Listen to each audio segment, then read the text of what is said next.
Bonsoir et bienvenue sur ma chaîne Les Messages du Tarot.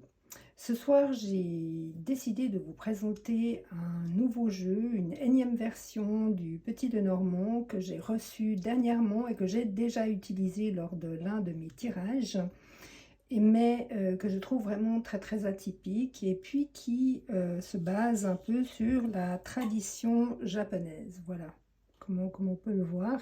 Il s'agit du Ukiyo-e Lenormand.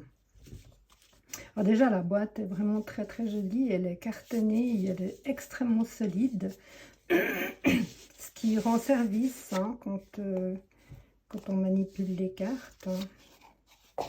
Voilà. À l'intérieur, vous avez un petit livret explicatif parce qu'il y a certaines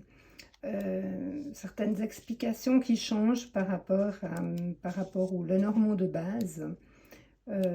Voilà, en gros, c'est toujours les mêmes significations, mais après, voilà, on apprend par exemple que la carte du cœur a été dessinée à partir de fleurs du Japon, par exemple. Voilà, c'est un des exemples. Donc, c'est bien de le parcourir, c'est intéressant. Et puis là, je vais commencer par donc vous montrer ce très beau, vraiment très jolie version, cette très jolie version de Lenormand que j'aime beaucoup. Donc ici on a le cavalier. Oui, puis le dos, hein, j'ai oublié de vous montrer. Là il y a le dos, c'est cool. Le trèfle du Japon. Le vaisseau. Enfin, je vous laisse lire, hein, parce que de toute façon tout est marqué, donc voilà. L'arbre du Japon, très beau.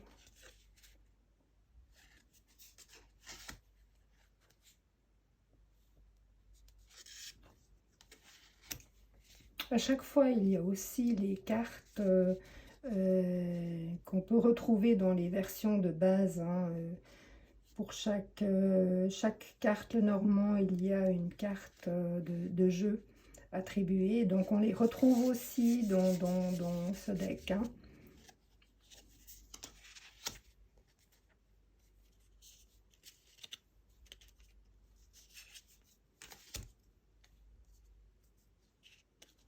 Là, on voit le côté récolte, parce qu'ici, il s'agit donc justement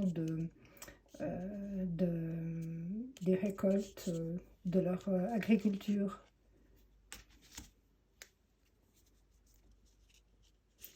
La verge représente naturellement le fouet. Hein. C'est vraiment très beau, les couleurs sont très belles, les dessins aussi sont très fins.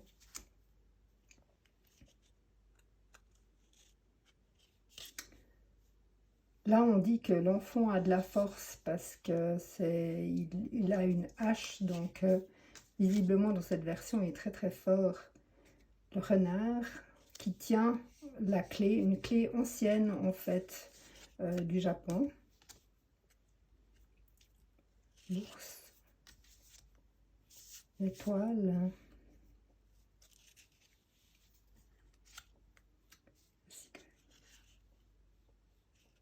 la belle aussi, la cigogne.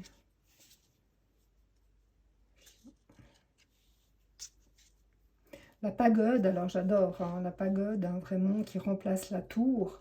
Donc c'est vraiment, c'est magnifique, on voit bien hein, l'illustration, la signification par rapport aux étages, par rapport aux étapes.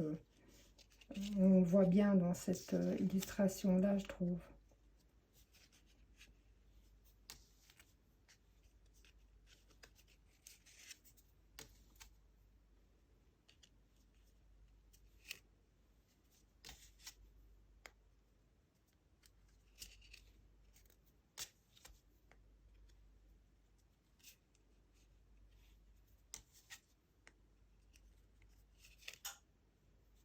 Les cartes sont très colorées aussi, j'aime beaucoup.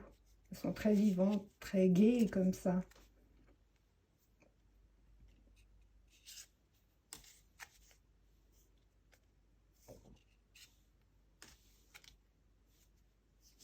Dans cette version, il se regarde aussi. Hein. Je Oui, les deux personnages se regardent. Dans certaines versions de Normand, les personnages ne se regardent pas forcément. Moi, je trouve que c'est bien quand les personnages se regardent. J'aime bien, enfin c'est personnel, mais j'aime bien. Le lotus qui naturellement représente le lys hein, dans la version d'origine. Soleil, la lune, le soleil et la lune qui sont représentés par les personnages ici. La clé, fameuse clé ancienne japonaise.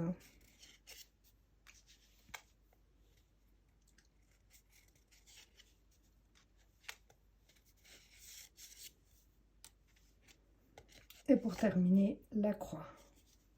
Voilà. Bien, j'espère que vous aurez aimé cette vidéo. Je vais vous mettre en barre d'infos les informations concernant ce deck, qu'il a fait, créé, etc. Si vous êtes intéressé. Et quant à moi, je pense que je vais faire peut-être d'autres présentations d'autres versions du Petit Lenormand ou aussi des présentations de versions de tarot, parce que j'aime aussi beaucoup le tarot, donc j'ai une collection de tarot. Et donc, je me suis dit, pourquoi pas les présenter. Alors, si vous avez aimé, si vous aimez les présentations, mettez-moi un like. Vous pouvez vous abonner à ma chaîne. Vous pouvez aller regarder les tirages si vous voulez. Et puis, moi, je vous souhaite encore une belle année 2022. Et puis, je vous remercie pour votre écoute et vous dis à bientôt.